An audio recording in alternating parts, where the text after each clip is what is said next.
आदरणीय अध्यक्ष महोदय, दिल्ली में कोई भी देश भर से अगर आता है या दुनिया से कोई भी आता है,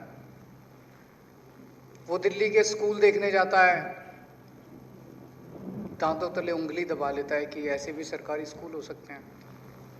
अस्पताल देखने जाता है, सरकारी अस्पताल, बड़ा आश्चर्यचकित होता है कि ऐसे भी सरकारी अस्पताल हो सकते हैं। मोहल्ला क्लिनिक देखने जाता है, फिर जनता से बात करता है तो जनता कहती है यहाँ पे 24 घंटे बिजली आती है और जीरो बिल आते हैं। लोग दिखाते हैं जीरो बिल। 75 साल हो गए आज़ादी को, आज तक देश में किसी भी राज्य में किसी के भी जीरो बिल नहीं आए। पहली बार जीरो बिल आ रहे हैं कि 24 घंटे बिजली आती है और जीरो बिल आते हैं। फिर जब वो दिल्ली में घूमता है तो सड़कों पे चारों तरफ गंदगी, कूड़े के पहाड़। बहुत दुख होता है कि हम दिल्ली को साफ नहीं कर पाए। बहुत मन होता है कि काश अगर हमारे पास एमसीडी होती तो हम दिल्ली को साफ कर देते। 15 साल से इनके पास एमसीडी थी, इन्होंने नहीं किया, और अब ये लोग चुनाव भी नहीं करा रहे। मतलब जो सरेआम गुंडागर्दी होती है, लफंगई होती है, वो मचा रखी है इन्होंने कि काम हम भी नहीं करेंगे और तुमको भी नहीं करने देंगे, और देखते हैं दिल्ली कैसे साफ होती है। दिल्ली वालों से बदला निकाल रहे हैं। एक इनके सीनियर नेता से मैं पूछ रहा था, मैंने कहा ये कोई इतनी बड़ी बात थोड़ी है दिल्ली को साफ करना, क्यों नहीं करते? कहते दिल्ली के सफाई कर्मचारी कामचोर हैं। बीजेपी वाले कहते हैं कि दिल्ली के सफाई कर्मचारी कामचोर हैं। दिल्ली के सफाई कर्मचारी कामचोर नहीं है, तुम चोर हो, तुम डाकू हो। पहले इसी तरह की गंदी भद्दी गालियां ये लोग टीचरों को दिया करते थे, सरकारी टीचरों को, डॉक्टरों को दिया करते थे। कहते थे दिल्ली के टीचर पढ़ाते नहीं है, निकम्मे हैं। टीचर आते हैं, पेड़ों के नीचे बैठे रहते हैं। वही टीचर है, हमने तो टीचर बदले नहीं। 60,000 टीचर हैं, वही टीचर है, हमने तो बदले नहीं, और इन्होंने क्रांति करके दिखा दी। वही डॉक्टर हैं, वो तो हमने बदले नहीं, इन्होंने हम क्रांति करके दिखा दी। एक बार एमसीडी हमारे हाथ में आ जाए, यही सफाई कर्मचारी है, पूरी दुनिया के अंदर ये सफाई कर्मचारी दिल्ली का नाम रोशन करेंगे।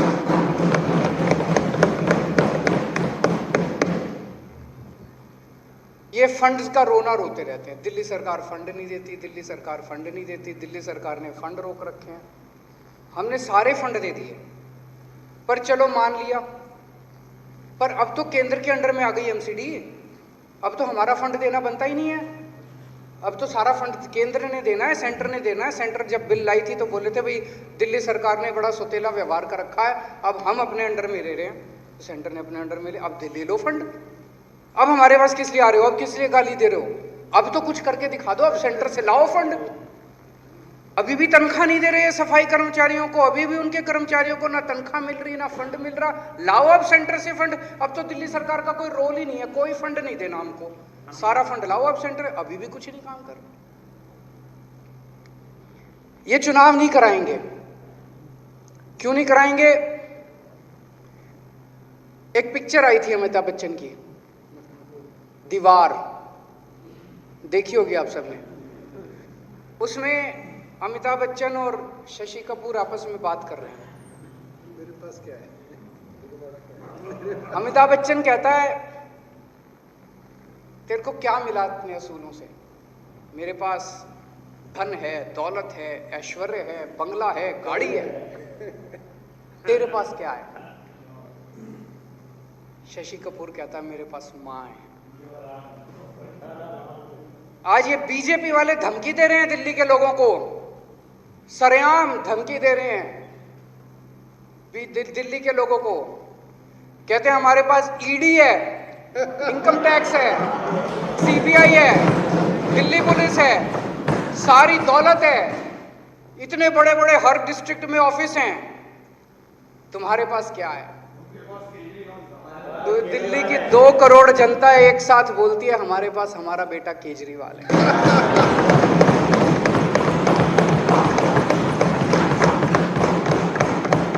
इसीलिए डरते हैं ये लोग।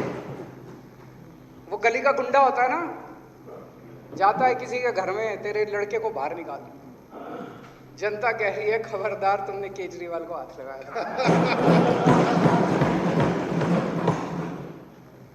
अपने बेटे से प्यार करती है जनता। घर का ख्याल रखा है मैंने एक अच्छे बेटे की तरह। उन बच्चों को, अपने भाई बहनों को पढ़ाता हूँ, अच्छी शिक्षा देता हूँ, घर में कोई बीमार हो जाए उनका इलाज कराता हूँ। इसलिए ये कभी चुनाव कराएंगे ही नहीं। इनको पता है कि दिल्ली की जनता दिल्ली की जनता हमेशा अपने बेटे और अपने भाई के साथ खड़ी होगी। अब इन्होंने नई धमकी देनी शुरू कर दी बीजेपी वालों ने। आप लोगों ने भी सुना होगा, खूब चल रहा है कि दिल्ली में अब अगले असेंबली चुनाव ही नहीं होंगे। कह रहे अब फुल यूनियन टेरिटरी बनाएंगे दिल्ली को। काफी चल रहा है आजकल कि फुल यूनियन टेरिटरी, अगले चुनाव ही नहीं होंगे। अब ये असेंबली खत्म, यूटी विद लेजिस्लेचर खत्म, अब अगला अमित शाह जी ने धमकी दिया, हद हो गई जी।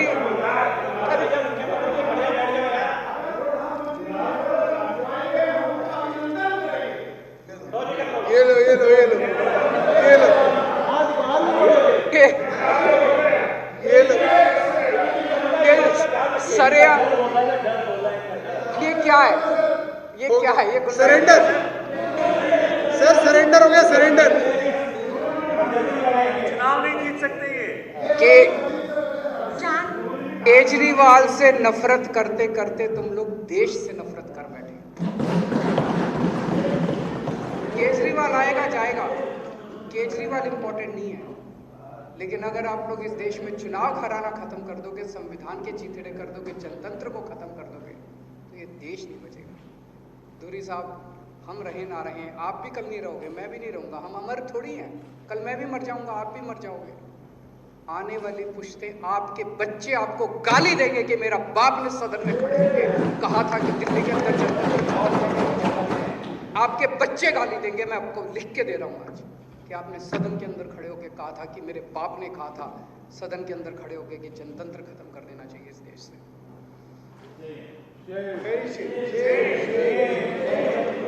आज देश में हमारे कट्टर विरोधी भी खुलेआम, चाहे जो मर्जी कह लें, प्राइवेट में बैठो तो कहते हैं यार लोग तो ईमानदार हैं, कट्टर ईमानदार हैं ये लोग, भ्रष्टाचार नहीं करते, पैसे नहीं खाते। इनको ये चुभ रहा है बहुत बुरी तरह से। तो ये जबरदस्ती साबित करना चाहते हैं, नहीं नहीं ये भी चोर हैं, हमारे जैसे ही हैं ये जैसे हमें वैसे ही हैं। तो ये जबरदस्ती करना चाहते हैं। सत्येंद्र जैन को पकड़ लिया, बताओ, एक पैसे का भ्रष्टाचार साबित नहीं कर पा रहे। सबसे कट्टर, मैं समझता हूं वो देश के लिए काला दिन था जिस दिन सत्येंद्र जैन, जिसने इस देश को नहीं इस दुनिया को मोहल्ला क्लिनिक का कॉन्सेप्ट, पूरी दुनिया में, देश में नहीं कह रहा, पूरी दुनिया में दिल्ली अकेला शहर है जहां दिल्ली के हर आदमी, अमीर हो या गरीब हो, उसकी दवाइयां सारी मुफ्त है, उसका सारा इलाज मुफ्त है। सत्येंद्र जैन ने किया। पूरी दुनिया में क्या, पूरी मानव सृष्टि के अंदर शायद दिल्ली पहला राज्य है जहां पे 24 घंटे बिजली आती है और मुफ्त बिजली आती है। दुनिया के किसी कोने में मुफ्त बिजली नहीं आती जी। सत्येंद्र जैन ने किया, सत्येंद्र जैन ने किया। ऐसे आदमी को उठा के ये लोग जेल में डाल देते हैं केवल इसलिए कि वो साबित करना, कहना चाहते हैं दुनिया को, पर कोई मान ही नहीं रहा इनके। सत्येंद्र जैन को जेल में डाल दिया, फिर भी लोग कहते हैं यार लोग तो ईमानदार हैं, फिर भी राजेंद्र नगर हार गए। अब कह रहे हैं ये अब कह रहे हैं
अब ये लोग धमकी दे रहे हैं कि अगस्त के अंत तक मनीष सिसोदिया को ये गिरफ्तार करेंगे।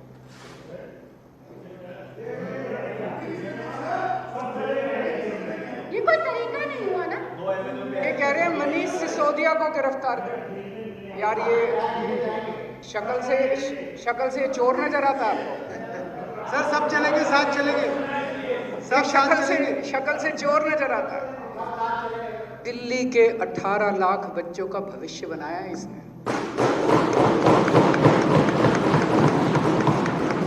तुम लोगों की ओपन चैलेंज कर रहा हूं, तुम लोगों की कह रहे कितने 19 राज्यों में सरकारें हैं, तुम्हारे 19 राज्य एक तरफ, दिल्ली एक तरफ। चैलेंज कर लो। 10 स्कूल तुम्हारे हम दिखाते हैं, 10 स्कूल तुम्हारे। अभी आए थे बीजेपी के वो गुजरात से आए थे, गुजरात वाले आए थे देखने।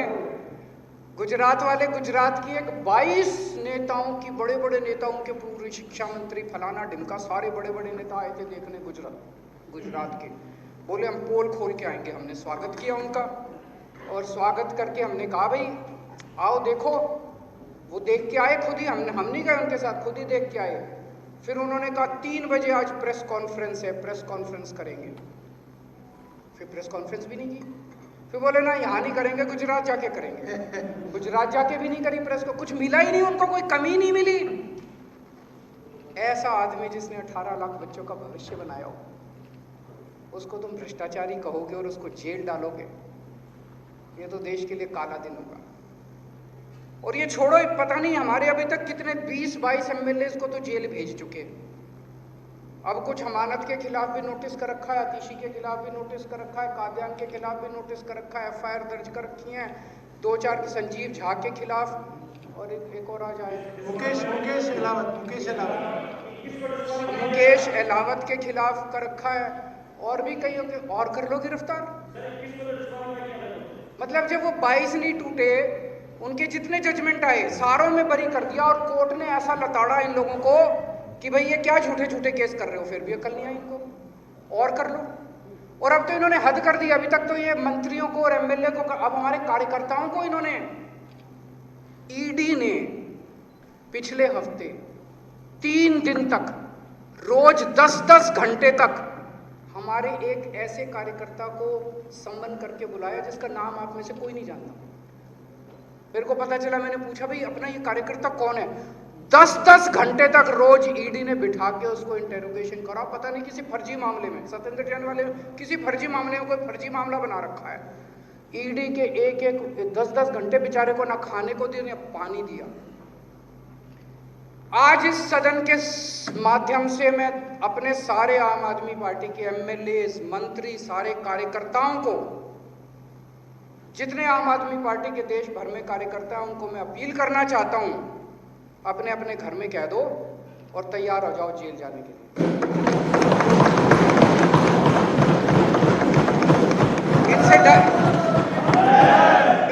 इनसे डरने की जरूरत नहीं है, इनसे डरने की जरूरत नहीं है। तैयार हो जाओ जेल जाने के लिए। सर तैयार है। मैं खुद 15 दिन जेल में रह चुका, कोई दिक्कत नहीं होती। कोई दिक्कत नहीं होती। और ये सब मेरे को बोल लेने तो और इनकी जांच कैसे होती है, सीनियर है, क्या फर्जी जांच है, इसकी मैं एक कहानी सुनाना चाहूंगा कि इनकी जांच कैसे होती है। एक बार 3 देशों की पुलिस, उनमें कंपटीशन हुआ। भारत की पुलिस, अमेरिका की पुलिस और इंग्लैंड की पुलिस। बताता हूं। तो कंपटीशन ये था भाई, कौन से देश की पुलिस सबसे जल्दी चोर को पकड़ लेती है। तो पहले अमेरिका की पुलिस आई, उनको कहा गया ये फलाना फलाना चोर है, इसको पकड़ो। 2 दिन में चोर को पकड़ के ले आए। फिर इंग्लैंड की पुलिस आई, उनको कहा गया भी चोर को पकड़ो, वो 1 दिन में चोर को पकड़ के ले आई। फिर भारत का नंबर आया, बीजेपी वाले आ गए, बोले जी तुम्हारी पुलिस, बोले बस हम ही हैं।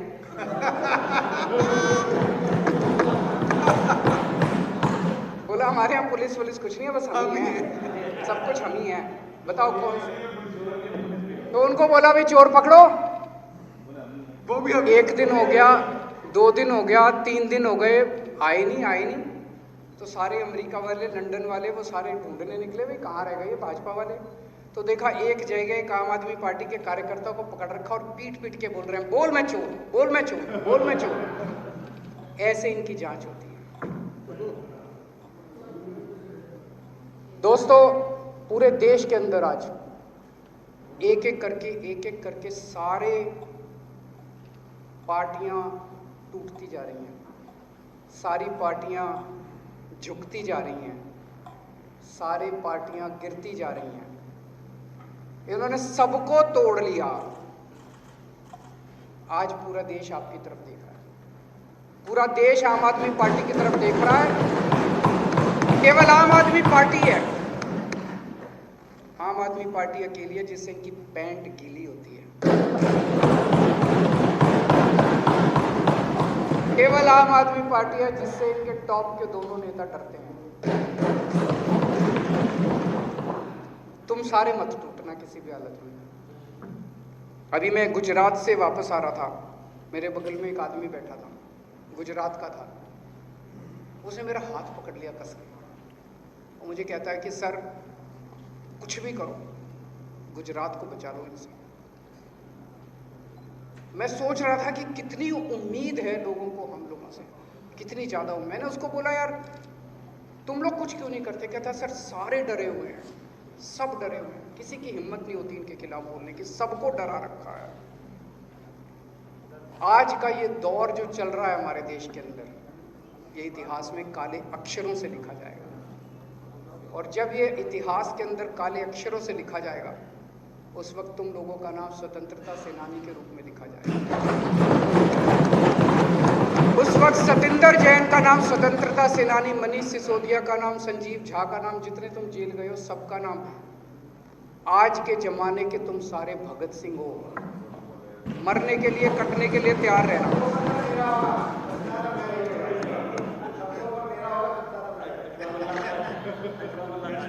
आज मैंने अभी आने से पहले सुन रहा था, कोई एक टीवी चैनल है बहुत बड़ा, उस टीवी चैनल का कोई एंकर है, उस एंकर ने कोई फर्जी क्लिप दिखा दी, तो छत्तीसगढ़ की पुलिस उसको गिरफ्तार करने आई है। होना चाहिए गिरफ्तार, क्यों नहीं होना चाहिए? वारंट है सर, वारंट है, वारंट लेके आई है। उत्तर प्रदेश की पुलिस उसको बचाने पहुंच गई। अब दोनों राज्यों की पुलिस गुत्थम गुत्था हो रही है। बताओ ये क्या हाल बना दिया देश का। चाइना से लड़ाई नहीं होती तुमसे, अपने देश के अंदर एक राज्य की पुलिस दूसरे राज्य की पुलिस से इन्होंने लड़ा। पंजाब की पुलिस दिल्ली से एक अपराधी को पकड़ने के लिए आई, दिल्ली पुलिस उसको बचाने पहुंच गई। तो ये क्या हाल बना दिया, एक राज्य की पुलिस दूसरे राज्य, हम सारे आपस में लड़ेंगे क्या बैठ के?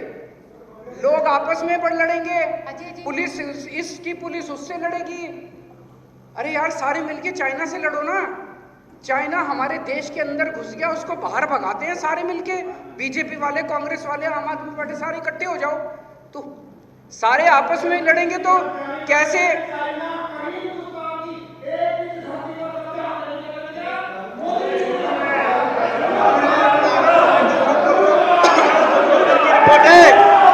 दुनिया भर की रिपोर्ट है। कब्जा कर लिया।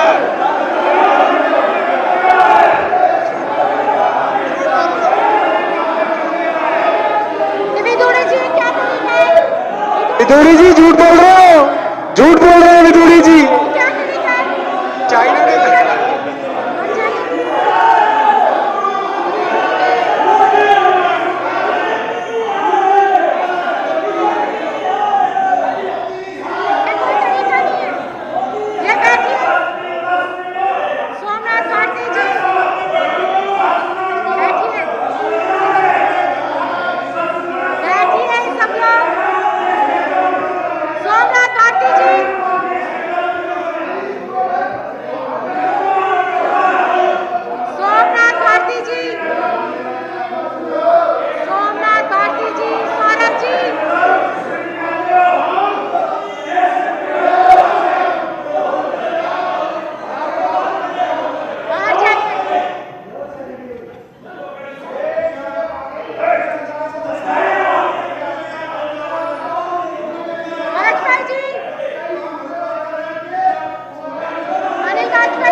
मेरा सभी साथियों से निवेदन है, शांति बनाकर रखें, क्योंकि सत्य हर किसी के बस की सुनना नहीं है, इसीलिए वो लोग चले गए।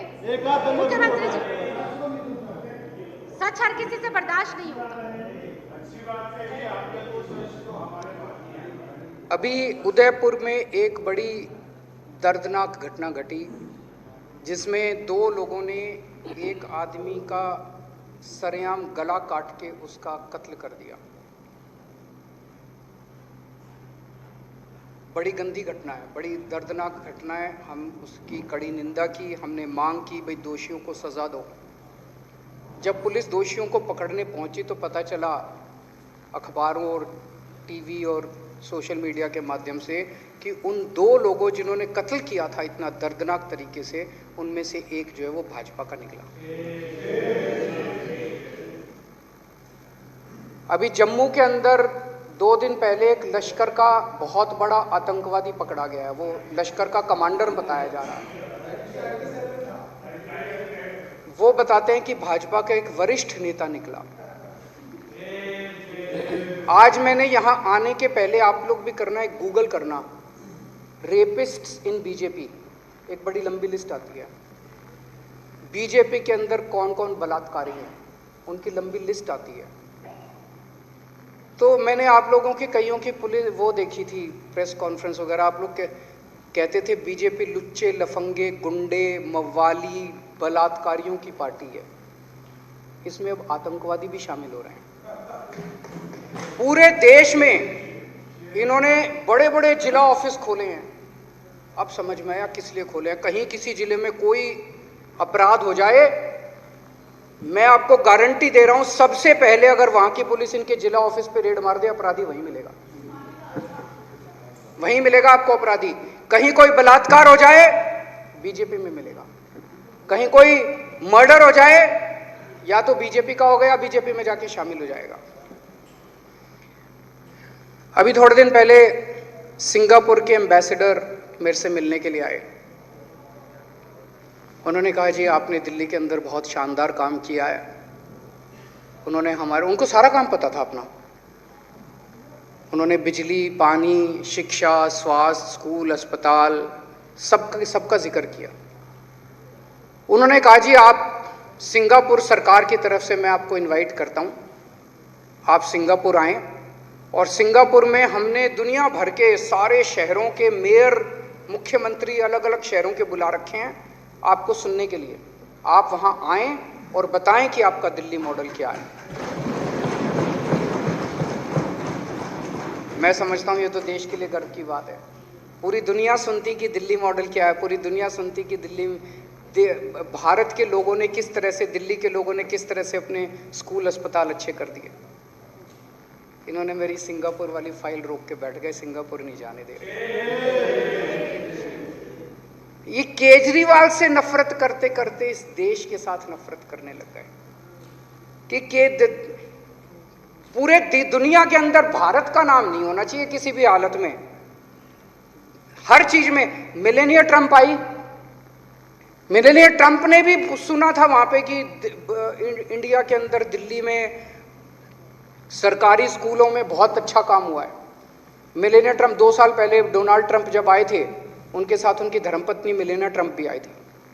मिलेनिया ट्रंप ने आके बोला मैं तो दिल्ली सरकार के स्कूल देखूंगी। तो मोदी जी ने बहुत समझाया, बहन मान जा, तेरे को मैं अच्छा प्राइवेट स्कूल दिखा देता हूं। नहीं मानी, बोले तेरे को मैं केंद्र सरकार का कोई स्कूल दिखा देता हूं, हमारे दूसरे कोई राज्यों का स्कूल। नहीं मानी, बोली मैं तो केजरीवाल के स्कूल में जाऊंगी। अच्छी बात है, देश का नाम होता है। पर ये मेरे को पिछली साल कोपेनहेगन में बुलाया गया कि भाई दिल्ली ने प्रदूषण के ऊपर अच्छा काम किया। मैं ये नहीं कह रहा प्रदूषण सारा कंट्रोल हो गया, अभी बहुत काम करना है, लेकिन पहले जो हालत थी उससे काफी सुधार हुआ है। हम ठीक दिशा में जा रहे हैं, अभी और समय लगेगा। 70 साल का इन्होंने जो बेड़ा गर्क किया है वो 5 साल में खत्म नहीं हो सकता, अभी कर रहे हैं। लेकिन उनको पता चला, दुनिया को पता चला भाई दिल्ली में प्रदूषण पे अच्छा। उन्होंने मेरे को बुलाया, इन्होंने जाने नहीं दिया। ये बड़े दुर्भाग्य की बात है, देश के लिए दुर्भाग्य की बात है कि ये किस तरह से, मुझे लगता है कि 75 साल के भारत में पहली बार ऐसा हुआ कि कोई प्रधानमंत्री किसी मुख्यमंत्री को जाने से, विदेश जाने से रोकता है। तो दोस्तों, ये जो अभी हमारे सामने रेजोल्यूशन है, मैं इसका समर्थन करता हूं कि एमसीडी में जल्दी से जल्दी चुनाव होने चाहिए। पर मैं भी ये कह दूं, ये कराने वाले नहीं है, हमें कोर्ट जाना पड़ेगा और कोर्ट जाएंगे और चुनाव टाइम पे करवा के रहेंगे।